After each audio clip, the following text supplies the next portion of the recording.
satu hari ini sampai dengan pukul 16 kita bertemu bersama-sama dan berdiskusi. Ya, saya nggak mau nyebutnya pelatihan, karena saya paham Bapak dan Ibu mungkin mudah-mudahan literasinya lebih dari saya. Ya, saya lebih enak kita menyebutnya kita diskusi. Jadi selama beberapa jam kita berdiskusi, kita bertukar pikiran untuk membangun penafsiran yang sama, interpretasi yang sama terhadap tema yang hari ini kita angkat adalah IPRIC, IFRIC PSAK 24. Harusnya ISA 12, tapi saya rubah ya Bu ya, menjadi PSAK 24. Jadi PSAK 24 ini merupakan transformasi dari ISA 12, ya, International Standard Accounting. IAS, sorry, bukan ISA, IAS, International Accounting Standard 24. Ini tema yang kita angkat hari ini sampai pukul 16. Tak kenal maka tak sayang. Tak kenal maka tak sayang. Ya, nama saya sudah ada. Ya, sudah jelas tertulis. Jadi kalau ditanya dari mana udah ketahuan ya. Belakang itu udah jelas. Nggak mungkin orang Pacitan tuh harahap gitu ya Mbak Nur ya.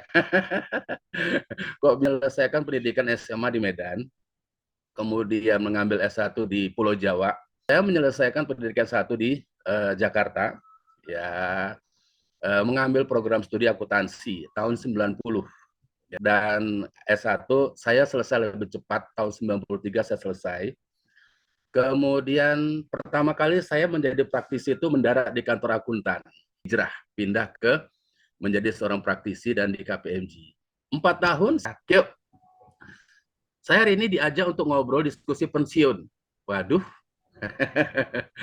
Jadi kalau bicara pensiun ini ngeri-ngeri sedep ya Bu Yuli ya. Ya, kebayang Iya, Pak. usia 56. Ya, kebayang nanti kalau udah pensiun kita mau ngapain gitu ya Bu ya. Makanya saya pensiun dini Bu. Jadi nggak ini ya, Pak ya? Nggak deg-degan ya? Nggak deg-degan Bu, saya pensiun dini Bu.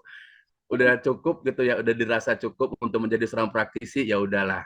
Ya, saya berbagi, berdiskusi dengan orang banyak, termasuk hari ini dengan aku di sini. Jadi kalau kita ngomongin 24 itu adalah imbalan kerja. Ya, ini roundnya sudah ada. Ya, imbalan kerja. Sesuatu yang akan diterima oleh pekerja. Karena si pekerja itu sudah memberikan jasa kepada sebuah lembaga. Apapun, mau yayasan kah, mau CP kah, mau firma kah, mau PT kah, pokoknya semua lembaga ketika mempekerjakan orang, hukumnya wajib untuk dia memberikan imbalan. Baik itu jangka pendek maupun jangka panjang. Yang kita kupas hari ini dua-dua. Undang-undang mengatakan demikian. Sebelum Ciptaker, sebelum Omnibus Law itu sudah ada. Ya, nomor 13 tahun 2003. Apa katanya? Ya, pasal 8 jelas, pasal 91 jelas, pasal 156 jelas, pasal 156 sama, sampai pasal 157. Ini adalah pasal-pasal yang mengatur tentang hak dan kewajiban. Saya sebagai pekerja, perusahaan tempat saya bekerja memberikan kewajibannya, ya kan? Kemudian saya mendapatkan hak saya. Di wilayah ini siapa yang berperan? Bukan orang accounting. Di wilayah ini siapa yang berperan? Bukan orang finance. Di wilayah ini siapa yang berperan? Bukan orang pajak. Legal standingnya harus ada agreementnya, harus ada kesepakatannya. Pertanyaannya adalah orang HR bertanya, Pak, referensi kita mana? Ya udah pakai aja Undang-Undang Nomor 13 Tahun 2003 yang sekarang sudah di amandemen. Ya, yang tidak semua di amandemen ya. Jadi Bapak dan Ibu kita samakan dulu bahasanya bahwa yang Ciptaker sekarang ini tidak merubah semua.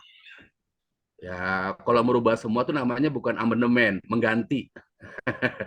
Kalau bahasa hukumnya tuh, saya kebetulan saya juga ngambil hukum, tapi saya nggak pernah beracara. Cuma pengen tahu hukum itu apa sih gitu ya.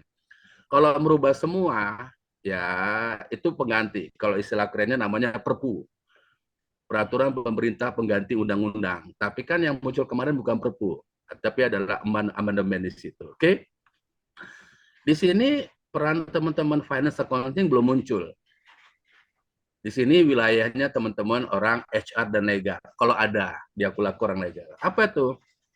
Ya ketika seseorang mau direkrut kan pasti orang HR akan bertanya. Pertama mengenai background-nya, kedua pengalamannya, kemudian dan lain sebagainya. Terutama aspek psikologis, karakter dan sebagainya. Kalau itu udah deal, semua udah lulus segala macam, kan tinggal berapa remunerasinya, berapa kompensasinya. Nah, dua isu itu harus dituangkan Bu ke dalam perjanjian kerja bersama, dituangkan ke dalam perjanjian yang dibuat oleh korporasi. Dia akan menerima segini, tunjangannya ini, hak dia ketika bekerja apa, kemudian pasca kerja apa, itu semua harus diatur. Ya, Iya. kita udah hampir 1 jam mengulas dan mengupas ya. Sekarang saya bergeser ke akuntansi bulan kerja. Ini teman-teman finance accounting ngikutnya kemana, Pak? Ke PSAK apa ke aturan hukum? Ya, teman-teman accounting dua standarnya. Standar apa? Ya, standar akuntansi, kemudian standar peraturan yang dibuat oleh suatu negara di situ. Kalau mengenai angka, ya udah pakai akuntansi. Tapi kalau mengenai nyatetnya, harus mengikuti undang-undang. Contoh begini, kalau kita bicara imbalan, sesuai pasal 81 tadi, katanya gini, kewajiban yang diberikan oleh perusahaan kepada seorang pekerja garis miring buruh ketika dia sudah memberikan jasanya.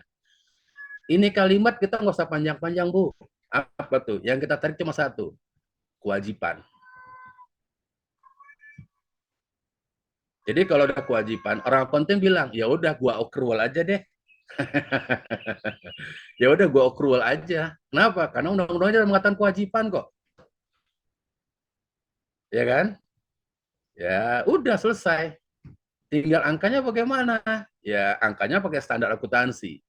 Mencatatnya untuk mengakui dia sebagai hutang dan diakui secara standar akuntansi dan kita sebut namanya accrual, itu sudah memang ditentukan ke dalam pasal 81 tadi. Yang tadi bunyinya adalah ya kewajiban perusahaan untuk memberikan sesuatu kepada pekerja buruh di mana mereka sudah memberikan jasanya di situ. Ya sudah, jadi kan clear, muncul kewajiban di situ. Tinggal mengkonversikan cara pencatatannya. Yuk kita lihat. Muncul kenapa? Karena ada program formal. Kemudian referensinya undang-undang. Kemudian menimbulkan kewajiban konstruktif. Apa itu konstruktif? Yang meletakkan kepada dua belah pihak untuk memenuhi hak dan kewajiban. Konstruktifnya di situ, hak dan kewajiban. Jadi wilayahnya adalah perdata. Ketika saya bekerja di Akulaku misalkan, dalam posisi B misalkan, mendapat gaji segini misalkan, tunjangan segini misalkan, saya tanda tangan misalkan, disitulah munculnya kewajiban konstruktif di situ. Ya, ketika sudah ditandatanganin, kemudian di situ mengikat, ya kedua belah pihak, baik itu dari sisi kewajibannya, yang mana kewajiban dan hak itu diatur secara pasal demi pasal, maka berjalanlah yang namanya di situ imbalan. Sebagai accrual di situ. Di 24 jelas di situ. Bisa diakui sebagai liabilitas, bisa diakui sebagai beban. Pak, kalau misalkan di PKB-nya nggak ada, bagaimana? Ya sudah, akuin aja itu sebagai biaya.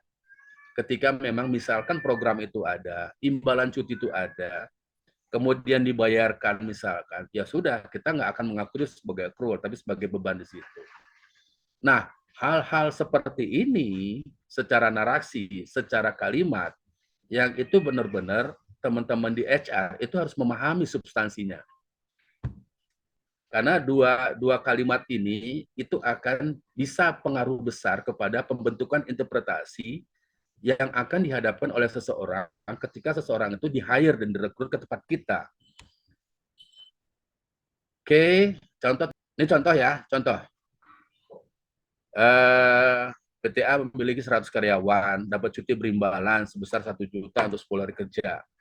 Selama tahun 2015 ada karyawan cuti 6 hari 80 orang, sisanya cuti 10 hari. Jadi 6 orang yang 80 orang yang sudah ambil cuti 6 hari, sisanya ngabisin semua lah begitu. Oke, ya kalau itu kita jadikan semua, ya udah habis. Yang sudah dibayarkan itu langsung dibiayakan. Jadi hitungannya sudah ada ya teman-teman ya, saya nggak nyebutkan lagi.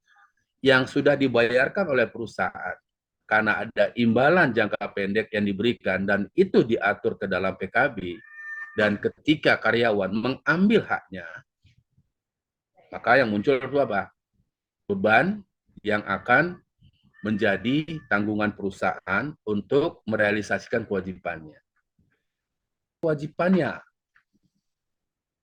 sekali lagi, yang naik itu nilainya, bukan kewajibannya. Jadi kalau kita bicara nilainya yang naik, maka faktor penyebab naiknya itu apa? Nah, selanjutnya kita masuk kepada International Financial Reporting Interpretation Committee, IFRIC. Tapi sebelum mulai, saya persilakan Bapak dan Ibu, kalau ada yang mau didiskusikan, kalau ada yang mau diobrolin terkait dengan materi kita dari pukul 9 sampai pukul 13.30 ini, silakan, saya tunggu.